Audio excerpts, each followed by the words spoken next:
네, 8월 5일 장 마감 시황 정리해 보겠습니다. 코스피는 2400선 마감했고 8.77% 크게 하락 마감했습니다. 개인이 1조 7천억 정도 매수했고 외국인이 1조 5천억, 기관이 2,700억 정도 매도했습니다. 코스닥은 690선 마감했고 11.3% 폭락 마감했습니다. 개인이 6,700억 정도 매도, 외국인이 5,400억 매수, 기관이 1,100억 정도 매수했습니다. 오늘 시장이 검은 월요일이라 불릴 만큼 코스피 역사상 하루 만에 최대 폭락이 나왔습니다. 정말 기록적으로 좀 하락이 나온 상태고 한국뿐만이 아니라 일본도 12% 지수 폭락하면서 약간 최악의 날이 오늘이었다라고 보시면 될 것 같습니다. 그리고 대만 또한 지수가 8% 하락하면서 지금 현재 미국의 경기 침체 관련돼서 우려가 나오고 또 엔캐리 트레이드, 중동 전쟁 우려 등 여러 가지 우려들이 겹치면서 미국과 관련된 나라들 또 기업들 폭락이 나온 상태입니다. 그래서 엔화가 오늘 크게 올랐고요. 958원까지 29원 올랐습니다. 하루 만에.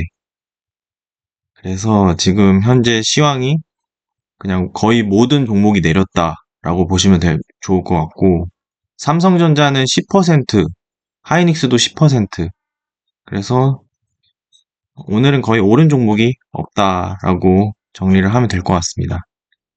그래서 일단은 지수가 어느 정도 지금 흘러가고 있는지 보시면 일단 오늘 하루 만에 지수가 한 8.8% 정도 내렸기 때문에 코로나 때 폭락을 했던 선이랑 추세를 엮었을 때 이 비슷한 라인에 멈추긴 했습니다. 하지만 이 하락 자체가 하루 만에 끝날 분위기가 아니기 때문에 밑에 전에 있던 박스권 라인까지도 지지하는지 지켜봐야 될 것 같습니다.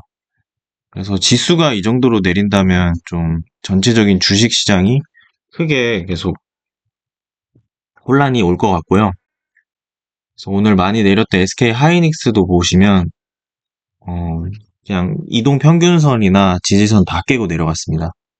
그래서 오늘은 좀 나쁘진 않았던 걸로 보면은 60일선은 약간 복구하고 끝났다 정도로 보시면 될 것 같고, 이 60일선 깨면 다시 또 120일선 도전하러 갈 수도 있기 때문에 어, 지키는지 지켜주는지 이런 거 잘 보는 게 중요할 것 같습니다.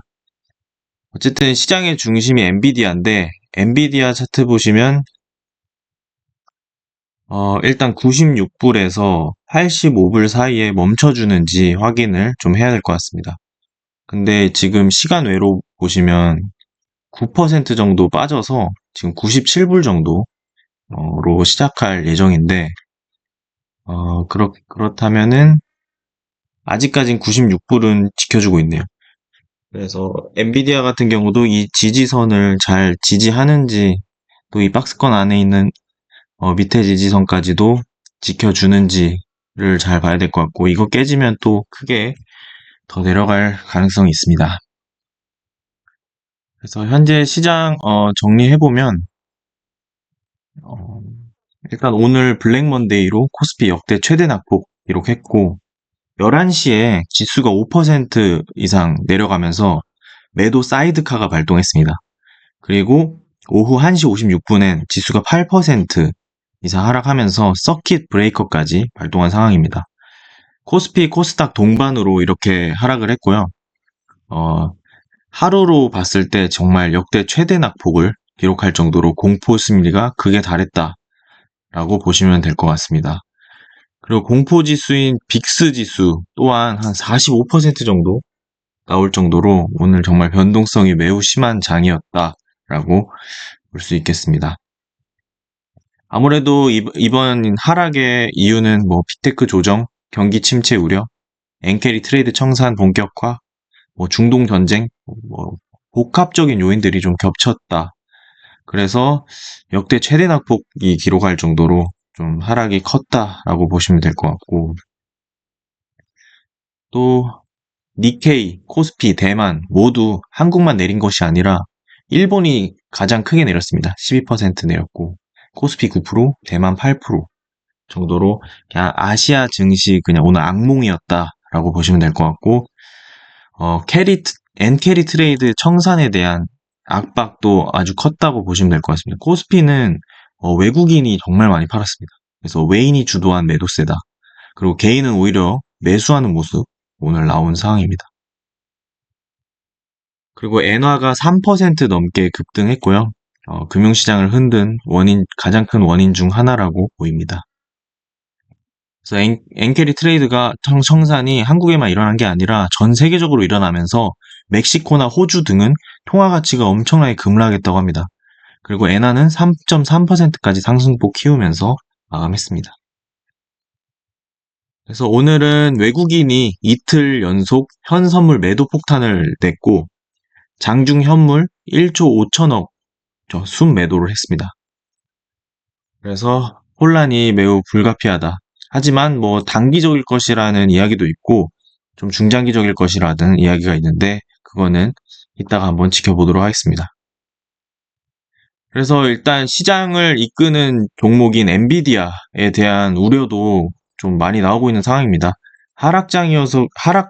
조정 장세가 크게 나와서 그런지 이제 내릴 만한 이유들이 계속 만들어내면서 나오는 계속 이 이유들이 나오면서 좀 금융시장이 불안해지는 상황입니다. 이제 엔비디아에 대한 이슈인데 AI 칩 설계에 대한 샘플 결함이 좀 발견됐다. 그래서 최소 석 달은 양산이 지연될 것이다라는 악재가 나왔는데 엔비디아 입장에서는 블랙엘 생산 하반기에 증가할 것이다라고 해명을 하긴 했지만 시장 참여자들 자체가 좀 이러한 이슈에 공포를 느끼기 때문에 시간외로 지금 장 전에 한 9% 정도, 거의 10% 엔비디아 하락하고 있는 상황입니다. 이로 인해서 삼성 하이닉스도 이제 HBM 납품 전망에 대한 우려 섞인 말도 나오고 있는 상황이고, 엔비디아는 이것뿐만이 아니라 반독점 관련돼서 미국 정부가 압박을 가하고 있는 상황이기 때문에 엔비디아도 이 시장 주도주를 자꾸 건드려서 전체적인 시장이 반등할 기미를 좀 안 주고 있는 상황이다라고 보시면 될 것 같습니다. 게다가 지금 중동 전쟁 이슈를 좀 체크해 보려고 하는데 중동 전쟁이 좀 빨리 진행되고 있습니다. 그래서 이란이 24시간에서 48시간 내에 이스라엘 공격을 할 것이라는 내용이고요. 미국은 국가안보회의를 소집했습니다. 그래서 이란 대통령이 대응 없이 갈 수는 없다라고 발언을 했고, 네타냐후는 이제 이스라엘 대통령이죠. 이미 이란 악의 축과 다중 견선 전쟁 중이다. 우리는 전쟁 계속 할 것이다. 라는 갈등이 자꾸 커지고 있는 상황입니다. 그래서 미국은 이란과 헤즈볼라 모두가 보복할 것으로 믿고 있고 정확한 시기는 모르겠으나 이르면 향후 48시간 내로 시작할 것이라고 이야기가 나오고 있는 상황입니다. 그래서 이제 주변 아랍권들이 이란에게 보복 만류 요청을 했는데 이란이 묵살했습니다. 정쟁이 일어나든 말든 전쟁 촉발 상관 안 한다. 난 반드시 지금 보복할 거다라는 상황이고 지금 가능성이 되게 높습니다. 중동 전쟁 가능성이. 중동 전쟁이 일어난다면 또 단기적으로 크게 금융시장 더 흔들릴 수 있습니다. 이러한 상황이 현재 진행되고 있다라고 보시면 될 것 같습니다. 그리고 제가 봤을 때는 현재 시장이 좀 반전이 되려면 어, 좀 경제 지표가 좀 좋게 나와야 될 것 같습니다. 그래서 경제 지표 오늘은 ISM 비제조업 고용지수 나오죠. 그래서 이것도 중요하긴 한데 제가 봤을 때 이미 실업률이 좀 높게 나왔기 때문에 이것도 좀 안 좋게 나올 확률이 좀 높습니다. 어쨌든 이것도 안 좋게 나오면 오늘 시장은 미국 시장은 좀 안 좋을 것 같고요. 일단 저는 GDP 경제 성장률 이게 좀 잘 나와야 된다고 생각합니다. 2분기 속보치 추정치는 좀 높게 나왔지만 저는 3분기 때 좀 이 실업률 반영해서 좀 내려갈까봐 그게 좀 걱정입니다. 만약 3분기 GDP 성장률이 괜찮게 나온다면 또 시장이 생각보다는 좀 내리는 폭이 좀 잠잠해질 수 있기 때문에 이 GDP 성장률이 어떻게 나오는지가 좀 중요할 것 같습니다. 그래서 이 관련된 기사를 한번 찾아봤는데 GDP 나우에서 3분기 추정 개시 직후부터 하향했다. 그래서 2.5%에서 0.3%포인트로 내렸다라는 건데 이제 2.8%였죠, 여기 최근. 근데 이제 2.5%로 0.3%가 지금 내렸다라는 내용입니다. 이 경제 성장률까지 내리면은 좀, 이 하락이 좀 지속될 확률이 좀 있습니다. 그리고 만약에 이게 잘 안 나온다 하더라도, 금리 인하 FOMC가 있죠? 그래서 FOMC 금리 인하 때도, 아, 금리 인하가 강력하게 나오면 또 저는 엔캐리 트레이드 청산이 강력하게 나올 수 있다고 보고 있기 때문에, 어, 엔비디아의 실적 발표 8월 28일. 실적은 AMD도 잘 나왔기 때문에 엔비디아는 실적 발표 잘 나올 겁니다. 근데 이제 가이던스랑 이 신제품 출시 그리고 이 블랙엘에 대한 노이즈 이런 것들을 실적 발표랑 컨콜 때 확실하게 좀 정리를 해주면 약간 반등세도 진정되지 않을까라는 생각도 듭니다. 그리고 9월에 있을 실업률 발표 9월 초에 나오죠. 그게 4.3, 지금 4.3% 나왔는데 실업률이 좀 줄어드는 모습 보인다? 그러면은 약간 안정될 가능성도 있습니다.